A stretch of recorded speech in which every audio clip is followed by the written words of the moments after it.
अस्सलामुअलैकुम वरहमतुल्लाहि वबरकातुहू। खुश आमदीद कहता हूँ, वेलकम करता हूँ आपका फॉरेक्स कैपिटल में। और उम्मीद करता हूँ कि आपका कल का दिन अल्हम्दुलिल्लाह बहुत ही अच्छा गुजरा होगा और आज का दिन इंशाअल्लाह ताला अल्लाह ताला के हुक्म से आज भी आपका दिन बहुत ही अच्छा गुजरेगा।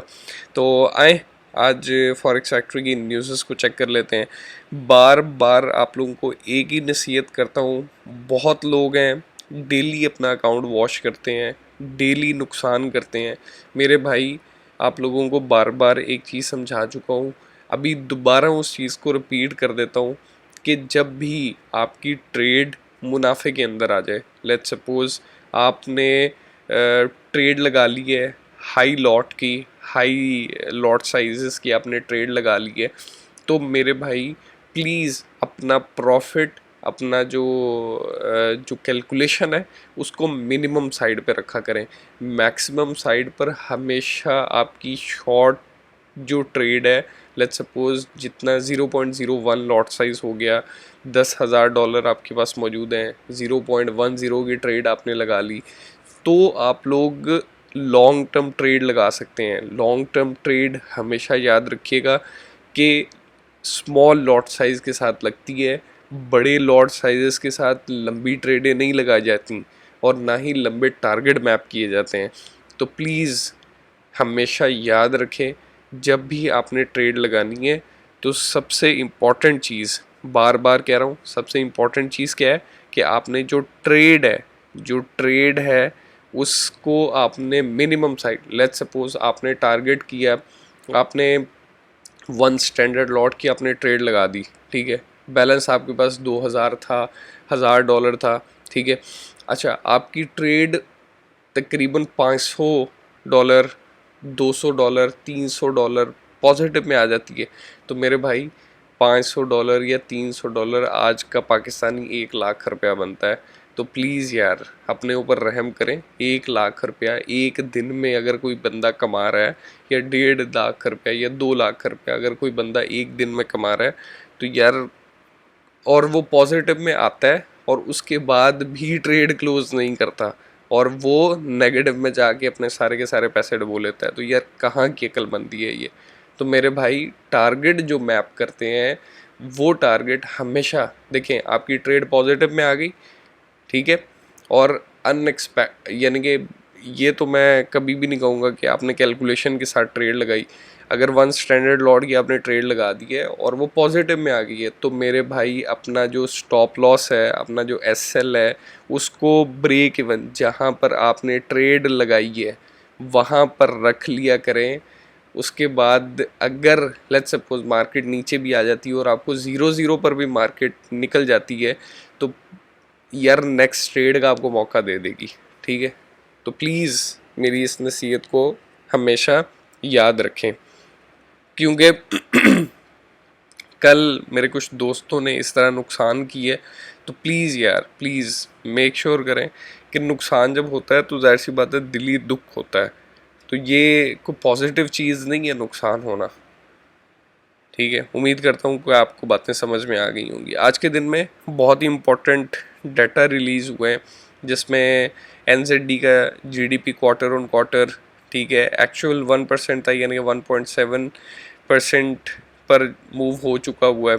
उसके बाद लेकिन फिर भी जाहिर सी बात है डॉलर की जो प्रेशर है, जिसकी वजह से अभी भी एनजेडी जो है वो यानी कि डाउन साइड ही है, अप साइड मूव नहीं हुआ। उसके बाद एम्प्लॉयमेंट चेंजेस हैं, ऑजी की अनएम्प्लॉयमेंट रेट है और इंक्रीज़ हुआ है, तो ये भी कोई अच्छा साइन नहीं है। लेकिन इसके ऊपर स्टेटमेंट जो रिज़र्व बैंक ऑफ ऑस्ट्रेलिया की तरफ से आएगी वो बहुत ज़्यादा इम्पॉर्टेंट है। उसके बाद सबसे इम्पॉर्टेंट, आज न्यूयॉर्क सेशन के बाद 5:30 पर को retail sales month on month, Empire State manufacturing index, उसके बाद retail sales month on month, ये बहुत इम्पॉर्टेंट डाटा है। और जब ये रिलीज़ होंगे तो प्लीज़ मेक श्योर कीजिएगा कि आप लोगों की कोई भी ट्रेड एग्जीक्यूट ना हुई हो, किसी भी किस्म की आपकी ट्रेड एग्जीक्यूट ना हुई हो, ठीक है। तो आए एनालिसिस की तरफ चलते हैं। एनालिसिस में कल अल्हम्दुलिल्लाह जिस मैंने आप लोगों को कहा था कि बाइंग को फोकस में रखिएगा, ठीक है, जिसने भी अल्हम्दुलिल्लाह यहाँ से बाय किया था मेरे कहने पर, ठीक है, अल्हम्दुलिल्लाह उसने तकरीबन ऑलमोस्ट 100 पिप की अल्हम्दुलिल्लाह उसने प्रॉफिट उठाया है, ठीक है। तो आज के दिन में भी जो अच्छा बहुत ज़्यादा लोग हैं वो कह रहे हैं कि यार ये तो एक नेगेटिव ट्रेंड स्टार्ट होने की निशानी है। बिल्कुल आप लोगों की बात बिल्कुल बजाय कि ये एक बहुत बड़ी पिन है जिसकी वजह से मार्केट जो है वो बुलिश साइड जो जा रही थी वो सडन बैरिश हो गई। लेट्स सपोज जैसे मार्केट यहाँ से नीचे आ रही थी अपसाइड जाना शुरू हुई, ठीक है, और ये पिन क्रिएट हुई और उसके बाद देन मार्केट ड्रॉप होना शुरू हो गई। तो ये काफ़ी ज़्यादा इम्पॉर्टेंट जोन है जो यहाँ पर ये मार्केट ने यहाँ से जो ब्रेक किया था ये जोन, ये काफ़ी ज़्यादा इम्पॉर्टेंट है। तो मुझे जहाँ तक एक्सपेक्टेड है कि मार्केट जो है वो इन वाले लोज पर दोबारा से आ सकती है, इन वाले जो की लेवल्स हैं इन पे दोबारा से आ सकती है, एक्सपेक्टेड है, कंफर्मेशन नहीं है। क्योंकि कंफर्मेशन जो मेरी तरफ से अगर मैं अपनी साइड से अगर आप लोगों को कुछ गाइड करना चाहूँ तो मार्केट मेरे अकॉर्डिंगली मार्केट को अपसाइड मूव होना चाहिए, ठीक है। तो अगर मार्केट 1.1550 से अपसाइड जाती है तो मार्केट 1.1610 पर हमारा टीपी हो सकता है, और अगर इससे नीचे सस्टेन करती है तो 1.1480 को दोबारा रीटेस्ट कर सकती है मार्केट जीबीपी की। उसके बाद बिटकॉइन पर आ जाते हैं। बिटकॉइन यार बहुत ज़्यादा लोग हैं उन्होंने कल भी क्रिटिसाइज़ किया है, तो यार मेरे भाई मेरी बात सुनो, डॉलर जब भी वुकत लेगा तो जाहिर सी बात है जितने भी अगेंस्ट डॉलर के जितने भी पेयर हैं वो सारे के सारे ड्रॉप होंगे। मेरी एक्सपेक्टेशन यहाँ तक थी 20,700 के अराउंड थी कि मार्केट यहाँ तक ड्रॉप हो सकती है, उसके बाद देन अपसाइड मूव हो जाएगी। तो मुझे मैं कोई ज्योतिषी नहीं हूँ, ठीक है, किसी भी किस्म का, लेकिन मैं आप लोगों को कह रहा हूँ कि मार्केट, मैं आज भी मार्केट को इस तरह देख रहा हूँ, ठीक है। 100% गलत हूँ, ठीक है, बातें मुझे भी समझ में नहीं आ रही, लेकिन प्लीज़ मेरी अपनी स्टडी है, मैं आपको अपनी स्टडी के अकॉर्डिंगली गाइड करूँगा। पॉसिबिलिटी है मार्केट यहाँ से ब्रेक करे यार, 15,000 पे चली जाए, 12,000 पे चली जाए, ठीक है, बात मानने वाली है, इसमें किसी भी किस्म की दो राय नहीं है। लेकिन मुझे लगता है कि मार्केट को अपसाइड जाना चाहिए। क्यों? क्योंकि मार्केट का एक मोमेंटम है, और जिस मोमेंटम को मार्केट ने जो स्ट्रक्चरली मार्केट जो ब्रेक कर रही है, बार बार उस मोमेंटम को ब्रेक कर रही है, तो इसका मतलब है कि कुछ ना कुछ हैंकी पैंकी भी हो सकती है। तो अगर मार्केट 21,500 से अपसाइड सस्टेन करती है, ठीक है, तो आप लोगों ने बाय करना है और फोकस इंशाल्लाह ताला हमारा 25,000 ही होगा। उसके बाद आ जाते हैं हम लोग यूरो यूएसडी पर, ठीक है। यूरो अपने उसी वाले जोन में आ गए जहाँ पर कंसोलिडेट कर रहा था। यहाँ पर देखें, यहाँ पर मार्केट कंसोलिडेट करती हुई ऊपर गई थी, फिर ड्रॉप हुई, फिर ऊपर गई, फिर ड्रॉप हो गई, फिर इस तरह ऊपर जाएगी, और ये भी एक्सपेक्टेड है कि दोबारा से इसी वाले जोन में दोबारा से आए और उसके बाद देन एक लंबा बूस्ट आया जो ये इस वाले हाइस को क्रॉस कर जाए। बहुत ज़्यादा लोग हैं परेशान है इस बात से कि जी ड्रॉप क्यों हुई मार्केट, ठीक है। तो यार देखे, ना मार्केट आपकी है ना मेरी है, ठीक है। तो जो एक्सपेक्टेशंस हम लोग लगाते हैं, ठीक है, हम लोग बहुत ही अनरियल किस्म की एक्सपेक्टेशंस हम लोग बिल्ड कर रहे होते हैं, ठीक है। तो प्लीज़ मेक श्योर किया करें कि जो भी हमारी एक्सपेक्टेशंस हैं वो रियलिटी से मैच करनी चाहिए, ठीक है। अब प्रॉब्लम क्या है कि डॉलर इंडेक्स अपसाइड मूव हुआ है, ठीक है, क्यों हुआ है?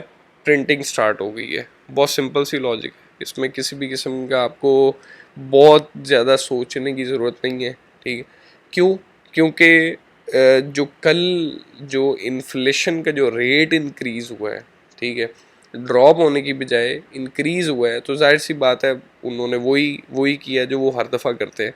अच्छा, बाकी जितने भी कंट्रीज़ हैं उनमें ये वाला एलिमेंट इन्वॉल्व नहीं है, ठीक है, कि लेट्स सपोज अगर उनका इन्फ्लेशन का रेट इंक्रीज हो रहा है तो वो लोग भी इंक्रीज कर रहे हैं, ठीक है, इंटरेस्ट रेट को इंक्रीज कर रहे हैं, लेकिन वो इन्फ्लेशन को फिर भी कंट्रोल नहीं कर पा रहे, ठीक है। Same as it is US के साथ भी ऐसे ही है कि इन्फ्लेशन का रेट इंक्रीज़ हो रहा है लेकिन वो उसको कंट्रोल नहीं कर पा रहा है।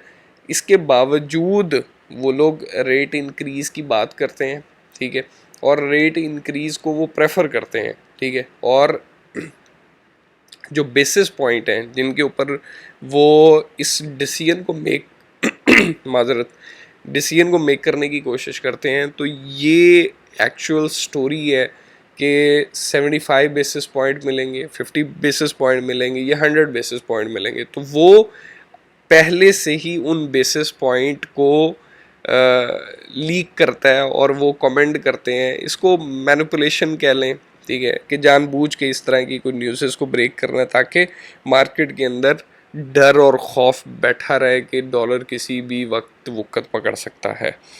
तो 1.0070 से अगर अपसाइड मार्केट सस्टेन करती है तो 1.0047 पे जा सकती है, और अगर इससे नीचे ही सस्टेन करेगी तो दोबारा से 0.9947 को रीटेस्ट कर सकती है।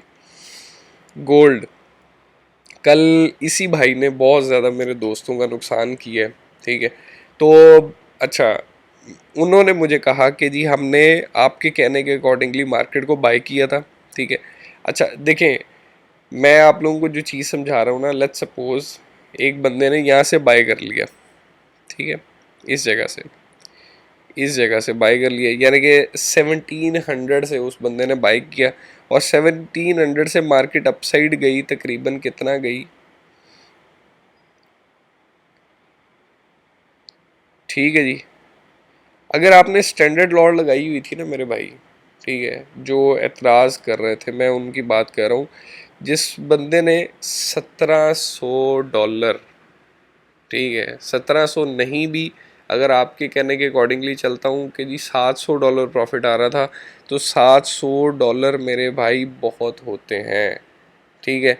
मैंने आपसे कहा था कि आज के दिन में सेल को फोकस में मत रखिएगा। लेट्स सपोज आप यहाँ से सेल कर लेते तो भी तो आपका अकाउंट वॉश ही हो जाना था, ठीक है, जिस तरह आपका अकाउंट वॉश हुआ। तो प्लीज़ मेक श्योर किया करें कि किसी को भी क्रिटिसाइज़ करने से पहले ये लाजमी सोचा करें कि क्रिटिसाइज़ हम लोग कोई हेल्दी भी कर रहे हैं या ऐसे ही कर रहे हैं, ठीक है। तो प्लीज़ मेक श्योर करें कि अगर इस वाले लो को मार्केट ब्रेक करती है, ठीक है, और इस वाले लो को भी ब्रेक कर देती है, तो मार्केट दोबारा से 1680 को रीटेस्ट कर सकती है, और 1703 से अगर अपसाइड सस्टेन हो जाती है तो 1713 हमारा नेक्स्ट टारगेट होगा, और अगर नीचे रहेगी तो हमारा टारगेट 1680 होगा। उसके बाद USD JPY की तरफ आ जाते हैं। अल्हम्दुलिल्लाह मैंने जिसने भी सेल लगाई थी अल्हम्दुलिल्लाह उसने प्रॉफिट अच्छा गेन कर लिया, ठीक है। तो अगर मार्केट 143.50 से अगर नीचे सस्टेन रहती है तो हमारा टारगेट 140 होगा। अच्छा जी, डॉलर इंडेक्स पर आ जाते हैं। डॉलर इंडेक्स, मेरी एक्सपेक्टेशन ये है कि मार्केट एक दफ़ा अपसाइड मूव करे और एक फाइनल टच अपसाइड दे, और उसके बाद देन एक ड्रॉप स्टार्ट होगा जो कि जो या तो इस महीने के अंदर ही स्टार्ट हो जाएगा, ठीक है, या नेक्स्ट मंथ, यानी कि इस इंटरेस्ट रेट के इंक्रीज़ के ऊपर जो यूएस करेगा उसमें ड्रॉप साइन आएगा, या और मुझे जहाँ तक लगता है कि जो नंबर ऑफ बेसिस पॉइंट है ना, इनके ऊपर इनकी जो ड्रॉप है ना वो एक्सपेक्टेड है, क्योंकि ये लोग 100 बेसिस पॉइंट या 75 बेसिस पॉइंट की जो बात कर रहे हैं, ठीक है, उससे हटकर यानी कि कम में डाटा रिलीज़ होगा। ये लोग इंटरेस्ट रेट लाजमी इंक्रीज़ करेंगे, जाहिर सी बात है, अगर इन्होंने कोई स्टेटमेंट दिया तो वो उससे घूमेंगे नहीं। तो अगर इंटरेस्ट रेट इंक्रीज़ होता है तो लाजमी मार्केट ड्रॉप करेगी, मेरी एक्सपेक्टेशंस ये है, ठीक है। उम्मीद करता हूँ आज के एनालिसिस अच्छे लगे होंगे। लाइक कर दीजिएगा, सब्सक्राइब कर दीजिएगा, और नोटिफिकेशन का जो आइकन है उसको प्रेस कर दीजिएगा ताकि जितनी भी अपलोड करूँ वीडियोस वो आप लोगों को टाइमली बेसिस पे मिलती रहा करें। यार शेयर भी कर दिया करें, अपने दोस्तों को शेयर भी कर दिया करें, ठीक है। अपना बहुत सा ख्याल रखिएगा, और बेस्ट ब्रोकर के लिए मेरे भाई इस ब्लॉग को विज़िट कर लिया करें, और अगर ब्लॉग को विज़िट नहीं भी करना है तो मेरी वीडियोस पड़ी हुई हैं मेरे चैनल में जाके, वहाँ पर नीचे कबाना की वीडियो भी पड़ी हुई है, और best forex broker in Pakistan, उसमें मेरी वीडियो आपके सामने आ जाएगी। और उसके बाद ऑक्टा के लिए भी साइन अप का मैंने वो सारा प्रोसेस आप लोगों को समझाया हुआ है। तो अल्लाह हम सब का हामी और नासिर। कल दोबारा मुलाकात होगी। अस्सलामु अलैकुम व रहमतुल्लाह।